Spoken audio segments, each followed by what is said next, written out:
Only you. Passion flower of my dreams. That you love me too. Bon, alors, on les a déjà vus ou jamais vus, celles-là? Pas trop. Pas trop? Non.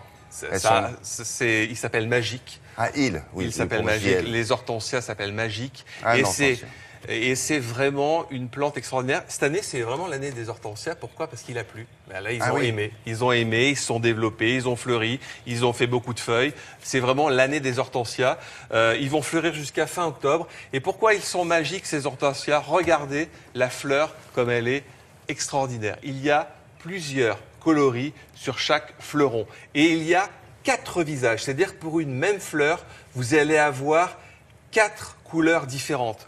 Vous allez avoir presque du vert au départ, qui va devenir rose, qui va presque devenir bleu. Et à la fin octobre, début novembre, elle va être complètement verte, cette fleur. Donc vous allez avoir 4 visages sur une seule fleur. Donc vous allez avoir On dit un visage. un visage. Ben, je dis un visage, voilà, une couleur différente. Moi, je voulais savoir si c'était le terme horticole. Oh, c'est un terme que j'ai un peu inventé. D'accord.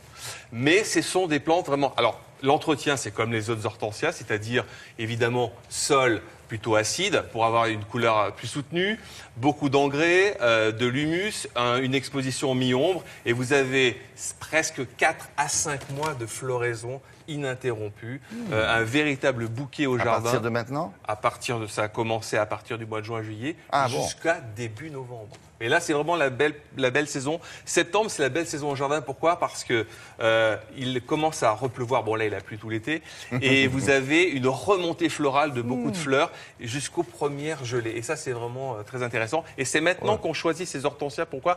Parce qu'on va les planter cet automne. Donc, autant choisir déjà les fleurs qui nous conviennent. Non, on les plante pour l'année prochaine. Pour l'année prochaine, évidemment. Mais on peut encore en profiter pendant plus d'un mois et demi, là. Ce qui est intéressant aussi, c'est que lorsque ces hortensias auront terminé leur floraison, il ne faut pas couper la fleur. Il faut la laisser sécher, ça c'est le petit truc, sur le pied. Pourquoi? Parce que la fleur va jouer le rôle de protecteur des bourgeons. Lorsqu'il va geler, cette fleur va protéger les futurs bourgeons. On ne la coupera qu'au mois de mars, l'année suivante, pour pouvoir... Mais c'est pas très joli. C'est pas très joli, mais si, ça peut être joli parce que la fleur va continuer à être un peu verte, si. Et après, elle se recouvre de gel et c'est assez joli en hiver. En tout cas, ce qui vous permettra d'avoir plus de fleurs l'année prochaine. Parce que si vous coupez la fleur tout de suite, là, en fin de saison, en octobre, eh bien, les bourgeons qui sont en dessous risquent de geler et vous risquez de supprimer des fleurs l'année prochaine. Alors, ces 4 couleurs, là, c'est le fruit d'une manipulation génétique? Oui. Ça a duré 10 ans et le résultat est assez intéressant. Alors plutôt que c'est vrai d'avoir des hortensias roses, des hortensias bleues, eh bien là vous allez... Vos copains là, un jour ils vont les faire à rayures, à pois. Regardez déjà, elles sont déjà tachetées. Regardez cette bleue là qui est ici. Non mais tachetées, ça j'en avais déjà vu chez d'autres. À rayures, oui bien sûr, horizontale, verticale.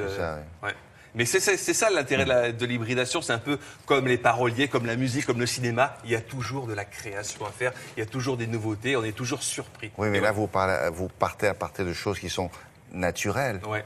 Donc vous les déformez, non? On les déforme, on les marie pour en faire de nouveaux bébés et de nouvelles créations. C'est l'intérêt de la génétique. C'est un peu sorcier, non, votre affaire? Non, c'est pas sorcier, c'est scientifique. Puis à la fois, alors c'est scientifique. On sait, si on marie, c'est la loi de Mendel. Si on marie le rouge et le noir, ça va donner une couleur. Mais après, en deuxième génération, on a souvent des surprises. Et ces surprises-là, on va les multiplier pour justement avoir de nouvelles variétés. Il s'appelle Magique et il est extraordinaire. Magique. Merci beaucoup. On se revoit dans quelques instants.